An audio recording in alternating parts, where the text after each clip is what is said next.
Walang trabaho madali.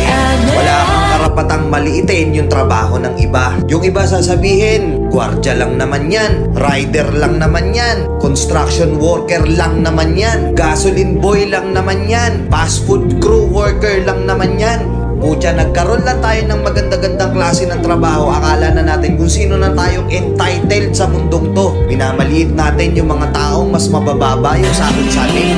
Pagkakaalam ko kasi, wala kang karapatang maliitin o matahin yung trabaho ng iba hanggat nagtatrabaho sila ng marangal.